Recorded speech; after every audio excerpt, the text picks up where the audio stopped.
এই দুনিয়ায় নেক সন্তান যখন মায়ের জন্য দোয়া করে গো, ওই দোয়া আকাশের বিজলির মতন কবরে চইলা যায়।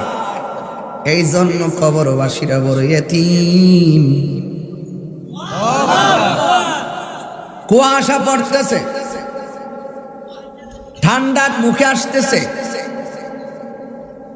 এখানে অনেক মানুষেরই চোখে ঘুম আসতেছে, কিন্তু কবরবাসীরা একা একা কবরে পড়ে আছে রে বাবা।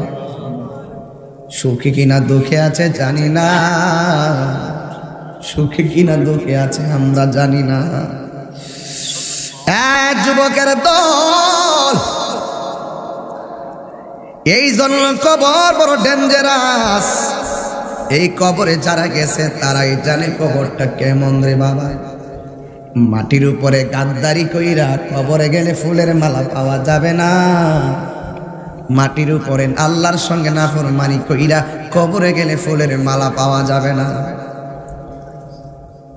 মাটির উপরে আল্লাহর সঙ্গে নবীর সঙ্গে নাফরমানি কইরা তুমি কবরে গেলে কোনো কিছুই পাবে না রে যুবক।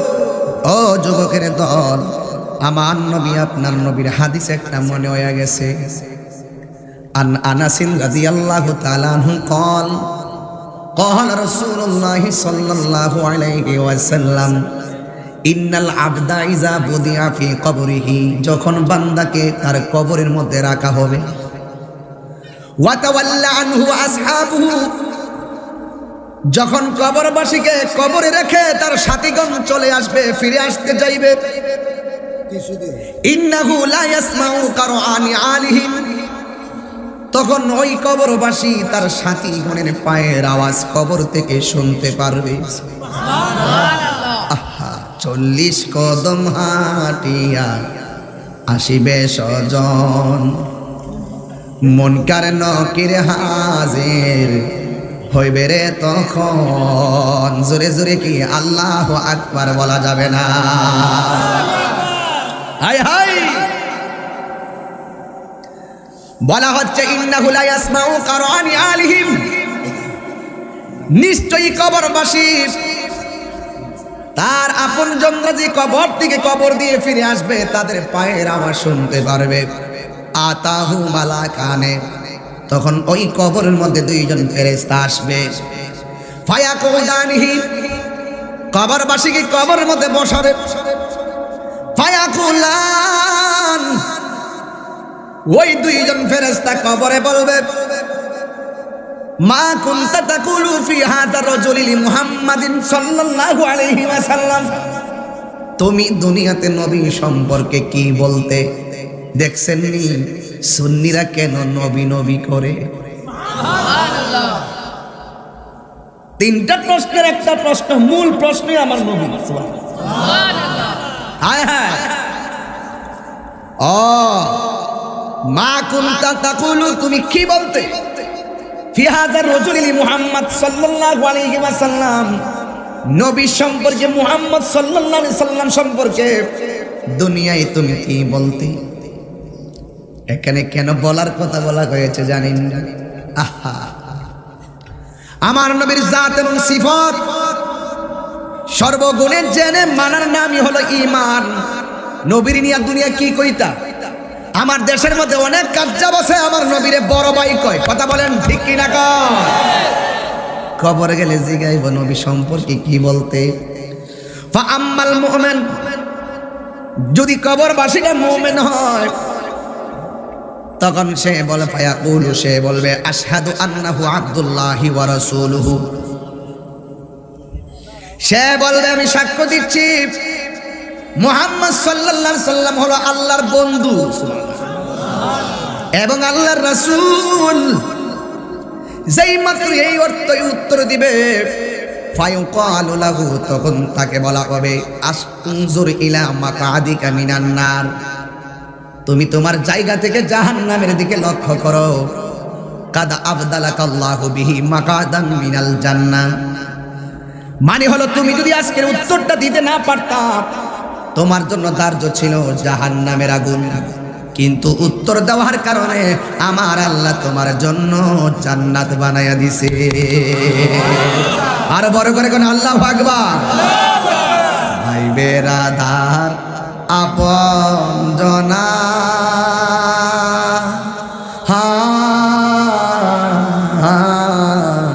সঙ্গে তোমার কেউ যাবে না।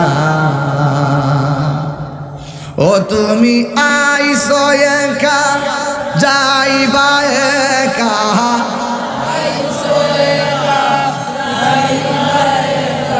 সঙ্গে তোমার কেউ যাবে না। দেখ না মন ঝাঁক মারিয়ে দুনিয়াদারি। আল্লাহু আকবার কন্যা। এই জন্য আমার যুবক ভাইরা এই গজলটা নতুন দিকে বারবার গাইতেছি, ফুলাবার জন্য শিক্ষা ফেলাই।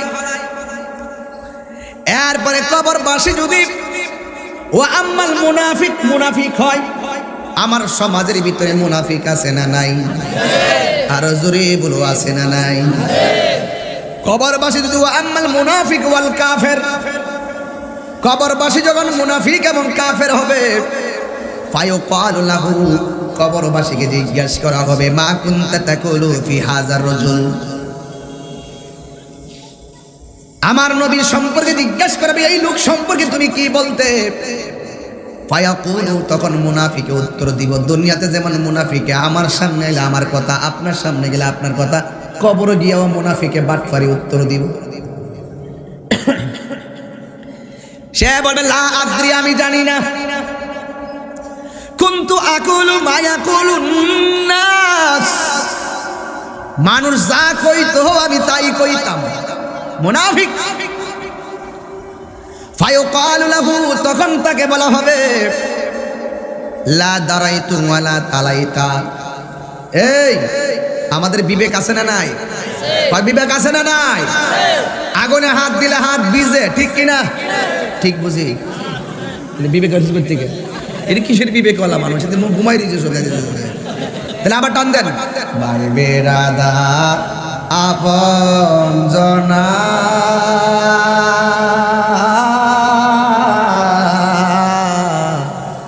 সঙ্গে তোমার কেউ যাবে না।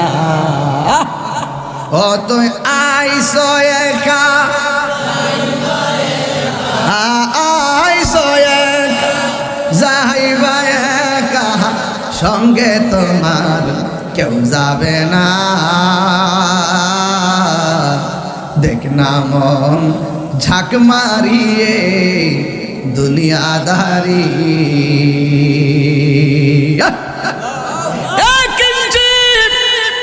জায়গা তোমার কেউ কইরা দিব না। ওই বলবে তোরে বিবেক আসেনি? আপনাদের বিবেক আসেনি? আগুনে হাত দিলে হাত ভিজে, ঠিক কিনা? এটা জ্বলে, আগুনে হাত দিলে হাত জ্বলে, এইটা দিয়ে ভালোই বুঝেন। পানির মধ্যে হাত দিলে হাত ভিজে, ঠিক কিনা গন? সবই তো বুঝেন। মার বুকে লাথি মারলে গুনাহ হয়, বুঝেন না কেন? নবীর বিরুদ্ধে কথা বললে গুনাহ হয়, বুঝেন না কেন? আল্লাহর বিরুদ্ধে কথা বললে গুনাহ হয়, বুঝেন না কেন? আরে বাবা হারাম খাইলে গুনাহ হয়, বুঝেন না কেন? হুজুর ঠিকই বুঝি মানি না, ঠিকই বুঝি কিন্তু মানি না। এই দুনিয়ায় বুইজা বুইজা না মানার ভান কইরা মানুষকে ধোঁকা দিয়া বোকা বানানো যায়, কিন্তু আমার প্রকাশ্যে গোপনে যত অপরাধ করি একজন জানে, জবান খুলে বলুন তিনি কে?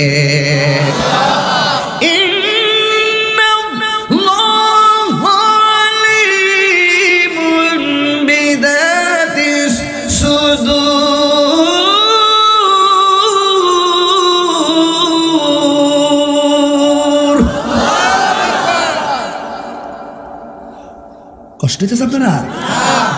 আমি শেষটার দিকে ওয়াজটা মানবিক এবং আন্তরিক দিলদার নরমের দিকে নিয়ে যাচ্ছি। এটা ফিনিশিং দিব তো সুন্দর, এই জন্য আপনারা একটু আওয়াজ করে বলুন হায়াতের মালিক কে বাবা? ও তুমি আইসো একা। শান্তি লাগেনি? শান্তি লাগেনি? গজলটা শান্তি লাগেনি? বহুত কষ্ট করে বাছাই করছি আপনাদের প্রেমের জন্য। এই একটা গজল শুনলে দেখবেন রাত্রে চোখের পানি আইব বাবা। ও তুমি আইসো একা যাইবা একা,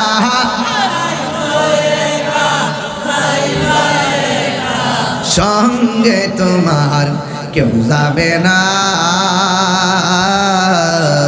দেখ না মন ঝাঁক মারিয়ে দুনিয়াদারি। এখন মরে যান কেন?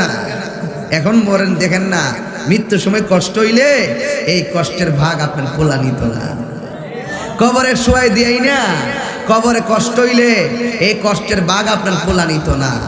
কিন্তু আপনি ময়রা দেখে আপনার সম্পদের ভাগ নেওয়ার জন্য কামড়া কামড়ি শুরু করবো। কথা বলেন ঠিক না বেটে? আইসেন একলা, যাইবেন একলা, কাপড় চোপড় ছাড়াই তো আইসলেন, কাপড় সব খুললে রাখকেই খবর গোহাই দিয়ে। রাগ করেন না, ওয়াজ শুধু ঘটনা শুনলেন না, চেতনার ভিতরে লালন করেন। আজকে 3টার সময় হাজার হাজার মানুষ বইতেন ওয়াজ শুনবার লাগিয়ে। এমন এক সময় আমার আইব হাইতে বাচ্চা থাকলে বাপ ডাইকা টেহা দিয়ে আনতাম না। এইটাই পৃথিবীর নিয়ম, এটাই পৃথিবীর নিয়ম। উবের ঠেলা, উবের না উফুবে দাবাইবেন। কিন্তু অসময়ে কৃষি করলে কোনো লাভ হইতো না। কথা কোন ঠিক কিনা? সময় গেলে সাধন হবে কেউ। এটাই বাস্তব, এটাই বাস্তব। এই জন্য বিবেকহীন মানুষ বিবেকহীন প্রশ্নের উত্তর দিবে। তাকে বলা হবে তোমাকে কোরআন তেলাওয়াত কোরআন দেওয়া হয়েছিল, এই কোরআন পড়ো কেন তুমি বুঝলে না? হুনা কথাই কেন ধরলা? এই জন্য দেখবেন আল্লামা সাহেব কেবলা সিরাজনগরে শোনা কথাই কথা বলে না, দলিলের মাধ্যমে চোখে দেখাই কথা বলে। কথা বলেন ঠিক কিনা? চোখে দেখে কথা বলে। এই জন্য এই বয়স দেখবেন টাকা যার আছে, যৌবনকালে টাকা যার আছে তার বন্ধুর অভাব নাই। টাকা যখন ফুরিয়ে যায় বুড়াকালে বন্ধু আর কেউ। আর এলেম যদি থাকে তার বয়স যত বাড়ে বন্ধুর সংখ্যা তত বাড়ে। এটাই বাস্তব। খুব ওজনদার একটা কথা কইলাম, বিবেক খাটায়েন, বিবেক। এই যে তুমি কোরআন পড়লে না কেন, বিবেক খাটালে না কেন? বিবেক কি জানেন? বিবেক হলো ওই যে রাস্তা দিয়ে সিএনজি যায়, সিএনজির পিছনে লেখা থাকে বিবেক হলো সবচাইতে বড় আদালত। কেন লেখা থাকে? ট্রাকে যেন তারে ফার না মারে। সিএনজির পিছনে লেখা থাকে বিবেক হলো সবচেয়ে বড় আদালত। কে লেগা? পিছনে ট্রাকটা যেন না মারে। এই বলা বুঝছে, বাচ্চা জন্মের মতো বুঝছে, হাসি মারছে। কথা কর ঠিক আছে নি? কথাটা এর লাগে আগে লিখে রাখছে আমার বাড়ির স্থান।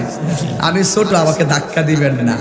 রাস্তা দিয়া মানুষ গেলে, রাস্তা দিয়া মানুষ গেলে সাইকেলওয়ালা মানুষরা কিচ্ছু মনে করে না।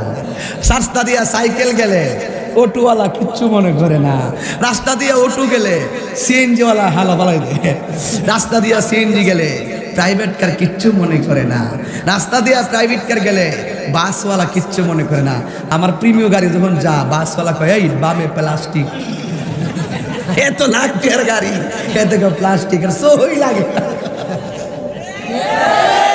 বাজানো ইত্যা পাইতেন না, পাইতেন না। এটি অনেক গবেষণার কথা বলি, অনেক গবেষণা কইরা গাড়ির বই হবে চিন্তা করে কিছু করবো। আর এটা ঠান্ডা হয়েছে, কফিটা ঠান্ডা হয়েছে, কষ্ট হইব না, চিন্তা করিস না। বললাম এই গাছে সারা লাগাই দিয়েছি, ফলের অভাব নাই। কফি ফার্স্টটা গেলে ফার্স্টে হবে, তোরা চিন্তা করিস না। তোরা যে খাইবা লাগে লুলটা ফরতা চিন্তা করস না। তো ঘুমটা যাইতেছি কিছু, ঘুমটা কাটতেছি নি? হ্যাঁ ঘুমটা কাটতেছি ইনশাল্লাহ। রাস্তা দিয়া প্রাইভেট কার গেলে বাসওয়ালা প্রাইভেট কারের কিচ্ছু মনে করে না। রাস্তা দিয়া বাস গেলে ট্রাকওয়ালা বাসের গোনাতি ধরে না। রাস্তা দিয়া ট্রাক গেলে ট্রেন ট্রাক রে উড়াই ফেলাই দেয়। এই জন্য সিএনজির পিছনে লেখা থেকে বিবেক হলো সবচেয়ে বড় আদালত। তোর যদি বিবেক তাহে আমারে মারতে না। খবর কয় এ লা দরাই তু ওয়ালা তালাইতা। এই যে বিবেক হলো সবচেয়ে বড় আদালত। বিবেক খাটাইলে না কেন? কোরআন পড়লে না কেন? তুই বললি কুনতু আকুলু মা ইয়াকুলুন নাস। মানুষ যা কইতো তুই তা হুই শুননা শুননা কইতে কেন? তুই কি জানোস না মিথ্যাবাদী হওয়ার জন্য এটাই যথেষ্ট। যাচাই বাছাই না কইরা যা শুনবো সে তাই কইব। তুই দলিল পড়ে বুঝতে না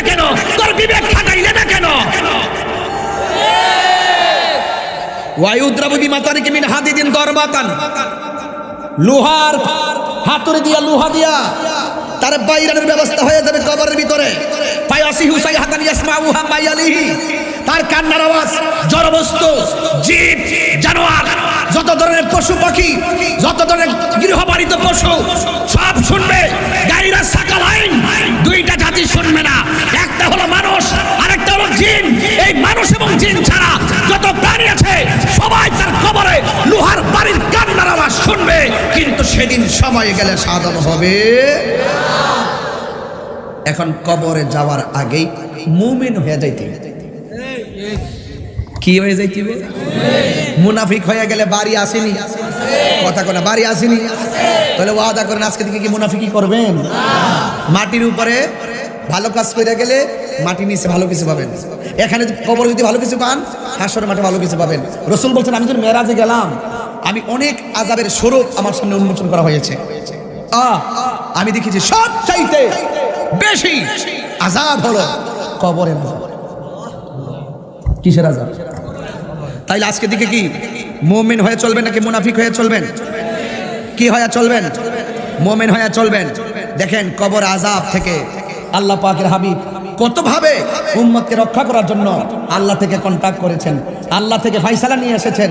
আমার রাসূলের একটা হাদিস, ক্বালা রাসূলুল্লাহ সাল্লাল্লাহু আলাইহি ওয়াসাল্লাম, নাসির শরীফের হাদিস আছে, মাইয়াকতুলহু বাতনুহু ফালা ইউআযিবা ফি কবরিহি। আল্লাহ নবী সাল্লাল্লাহু আলাইহি ওয়াসাল্লাম বলেন, যদি কেউ পেটের রোগে মারা যায়, পেটের যন্ত্রণায় মারা যায়, পেটের অসুখে মারা যায়, কবর আযাব যে এত ভয়ঙ্কর, পেটের অসুখে মারা গেলে আল্লাহ রাব্বুল আলামিন তার কবর আযাব মাফ করে দিবেন। দেখেন উম্মতকে আরো কিভাবে সেভ করলেন।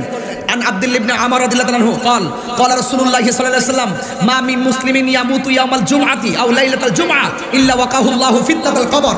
রাসূল পাক সাল্লাল্লাহু আলাইহি ওয়াসাল্লাম বলেছেন, যে এই ব্যক্তি জুমার দিন মারা যাবে অথবা জুমার রাতে মারা যাবে, আল্লাহ রাব্বুল আলামিন ওই মৃত্যু ব্যক্তির জন্য কবরের আযাব মাফ করে দিবেন। তাহলে আপনাদের উচিত, আমার রাসূল বলে দিয়েছেন, তোমরা কবর আযাব থেকে আল্লাহর কাছে পানা চাও, কবর আযাব থেকে আল্লাহর কাছে পানা চাও। এই জন্য দোয়ার মধ্যে বলি, আমরা যখন হুজুরা দোয়া করি আমরা সবসময় বলি, আল্লাহ আমরা মরে যাব দুঃখ নাই, কিন্তু যেই দিন মরণ দিবা জুমার দিন মরণ দিও। জুমার দিন মৃত্যুবরণ করলে কবরে আযাব মাফ করে দেন একজন। জবান খুলে কোন তিনি কে? আরো বড় করে বলেন তিনি কে? তাহলে এই জন্য ওই কবরে যাওয়ার আগেই আপনি মাটির উপর থেকে, বাড়ির পাশে আলু ক্ষেত, আলু লাগাইলে ঘরে আলু আসবে, ধান লাগাইলে ধান আসবে, ভুট্টা লাগাইলে ভুট্টা আসবে, টমেটো লাগাইলে সরিষা আসবে, ঠিক কিনা? ওই ঠিক বলি, টমেটো লাগাইলে সরিষা আইব। তোমরা মনোযোগ না দেওয়া তার মতো, টমেটো লাগালে টমেটো আসবে, সরিষা লাগালে সরিষা আইব। কিছু যদি না লাগাই কিছুই আসবে না। আর দুনিয়া মাজরাতুল আখিরা, দুনিয়াটা আখিরাতের কৃষিক্ষেত। এখানে নামাজ পড়লে কবরে গেলে নামাজ বাতি জ্বলবে, এখান থেকে কোরআন তেলাওয়াত করলে কবরে গেলে বাতি জ্বলবে। এখানে যদি আপনি নামাজ না পড়ে যান, কবরে গেলে কবর খাটো হয়ে যাবে। এখান থেকে নামাজ না পড়ে গেলে কবরে যাওয়ার পরে কবরের ভিতরে আল্লাহ পাক সর্প দিয়ে দিবে। এখান থেকে নামাজ না পড়ে গেলে কবরের ভিতরে আপনাকে আপনার কবরের ভিতরে আপনার কবরে বিচ্ছু দেওয়া হবে, কবর সংকুচিত করে দেওয়া হবে, সর্প দেওয়া হবে, জাহান্নামের উত্তাপ জ্বালিয়ে দেওয়া হবে। আপনি যদি এই উপর থেকে আল্লাহ এবং রাসূলের জাত এবং সিফত সর্বগুণে জেনে মেনে পাকাপুক্তভাবে ঈমানটাকে তাজা করে দিতে পারেন, কবরে যাওয়ার পরে আল্লাহ পাক আপনার কবরের নিচে জান্নাতের গালিচা বিছাই দিবে। সুবহানাল্লাহ। তাহলে এখন বলুন, দুনিয়ায় থাকা অবস্থায় তো কিছু করে যেতে হবে নাকি মরার পরে? দুনিয়ায় থাকার অবস্থায় আপনাকে সব কিছু করে যেতে হবে, আর না হলে কোনো উপায় থাকবে? উপায় থাকবে না। এই জন্য আমার সাথে বলেন, কবরের আযাব এত কঠিন সইতে আমি পারিব না। বলো কবরের আযাব এত কঠিন সইতে আমি পারিব না। ও গো দয়াময় হে রহিম, ও গো দয়াময়, চাই যে তোমারি করুণা। মৃত্যুর যন্ত্রণা এত কঠিন সইতে আমি পারিব না। বলো মৃত্যুর যন্ত্রণা এত কঠিন সইতে আমি পারিব না। এই মসজিদ আছে না একটা, বৃষ্টির সময় ওয়াজ করছিলাম, বৃষ্টির সময় আইছিলাম যে মসজিদটা খালি জায়গা আছে নাকি? এটা করবেন ইনশাল্লাহ। ইনশাল্লাহ কোন না দাদা আপনার থাকতে পারছে ইনশাল্লাহ। আমার ওয়াজি কি আপনি কষ্ট দিচ্ছেন নাকি? আবার বিনা প্রয়োজনে আমি কথা বলতেছি। শেষ বক্তা হিসেবে এই জন্য শেষ সাহিত্য আমি ওই কবর পাশে একটু স্মরণ করতেছি আর কি। একটু বলেন মসজিদের পালকি খানা আসবে সবার কাছে সবার জানা, মসজিদের পালকি খানা আসবে সবার কাছে সবার জানা, বড়ই পাতার গরম জলে বড়ই পাতার শেষ গোসল দিবে সব জনা, ইম ওগো দয়াময় ইম চাই যে তোমারই করুণা, মৃত্যুর যন্ত্রণা এত কঠিন সইতে আমি পারিব না, বলো মৃত্যুর যন্ত্রণা এত কঠিন সইতে আমি পারিব না। বড় করে কোন আল্লাহু আকবার। আল্লাহর ধরা কি নরম না শক্ত? আর নরম না শক্ত? এই জন্য যুবক মাটির উপরে থাকতে আল্লাহ চিনা লাগবে। এই জন্য নামাজ পড়বেন, রোজা রাখবেন, হজ করবেন, যাকাত দিবেন। সব চাইতে বড় আদালত হলো আপনার বিবেক আর নীতি যদি ঠিক থাকে তাইলে আপনি রেহাই পাবেন। নীতি যদি ঠিক না থাকে কবর গেলে আপনি ধরা খাইয়া যাবেন।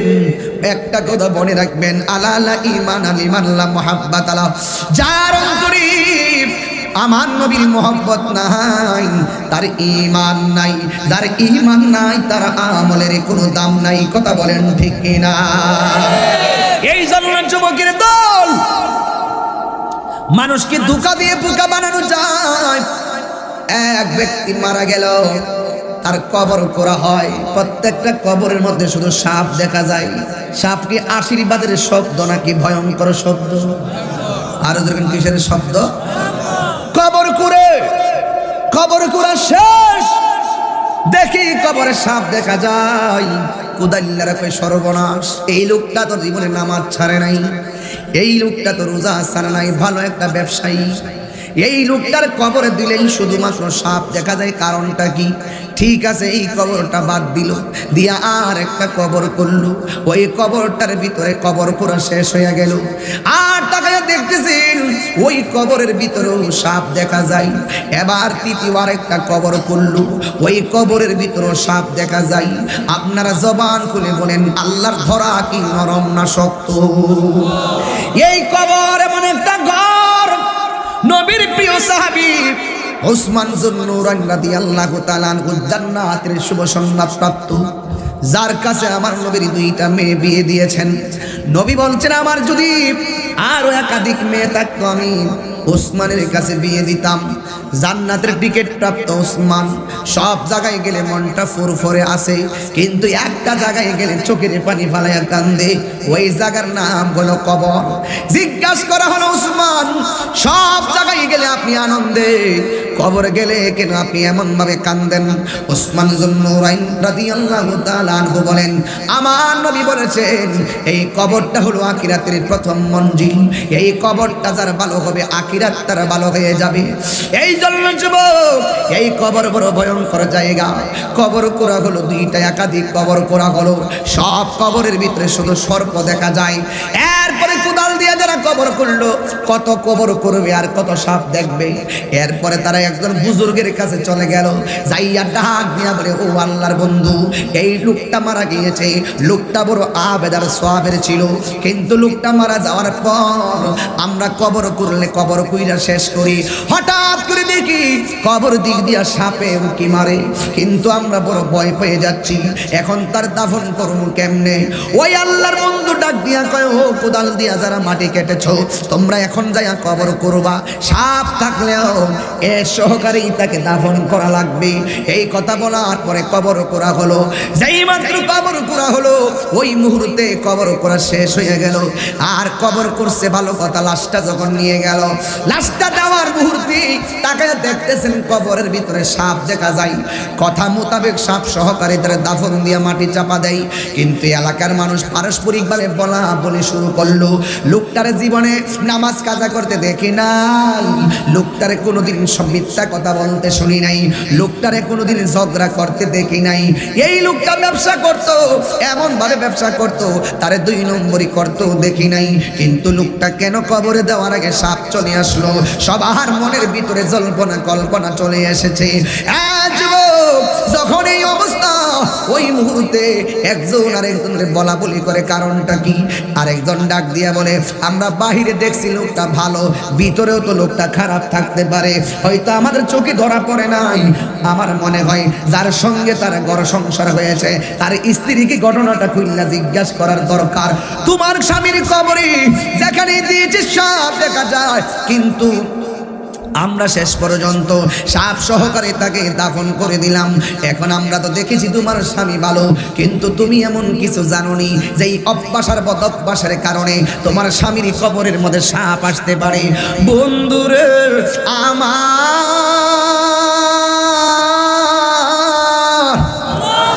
ও যুবক ভাইরা, এবার স্ত্রী ডাক দিয়া বলে, ও জগৎবাসীরা শোনো, আমার স্বামী যদিও নামাজ পড়তো, আমার স্বামী যদিও রোজা রাখতো, আমার স্বামী যদিও ভালো কাজ করত, কিন্তু আমার স্বামীর একটা বদ অভ্যাস ছিল। এই অভ্যাসটা কেউ জানে না। ওই কি অভ্যাস ছিল?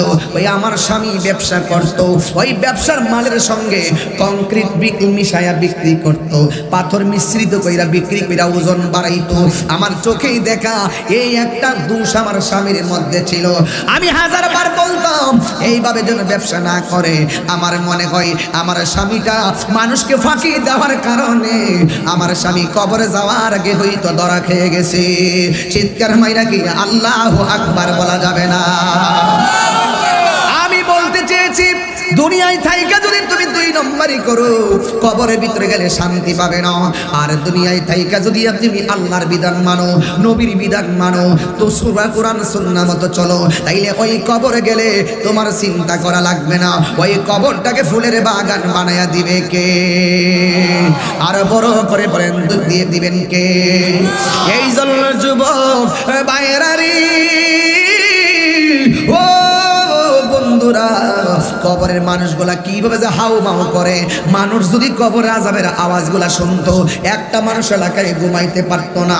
গুরুস্থানে যে চিৎকারের আওয়াজ, কোনো বাড়িতে ডাকাত ঢুকলে ডাকাত ডাকাত করে মানুষ চিৎকার দেয়, মানুষের ঘুম ভাঙ্গা যায়। মাহফিল হইতাছে, মানুষের ঘুম ভাঙ্গা যাইতেছে।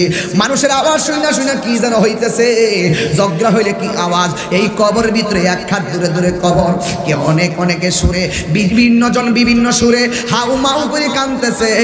এই কবরের আযাব সবাই শুনতে পারবে। নবীকে প্রশ্ন করা হলো, ইয়া রাসূলুল্লাহ, সবাই কবরের আযাব শুনতে পারবে, কান্নার আওয়াজ শুনতে পারলো, মানুষ কেন শুনতে পারে না? আমার নবী ডাক দিয়ে যদি মানুষ কবরের আযাব যদি তারা কান দিয়া শুনতো, তাইলে ওই মানুষটার কানের পর্দা ফেটে যেত, ওই মানুষটার কানের পর্দা ফেটে মারা যেত, ওই দুনিয়াটা একবার স্তব্ধ হয়ে যেত। ও তুমি আইসো একা, যাইবা একা, যাইবা একা, সঙ্গে তোমার কেউ যাবে না। দেখ না মন জাখ মারিয়ে দুনিয়াদারি, কষ্ট হচ্ছে আপনারা? দেখ না মন ঝাঁক মারিয়ে দুনিয়াদারি, ও তোর পিছে পিছে ঘুরছে সমন,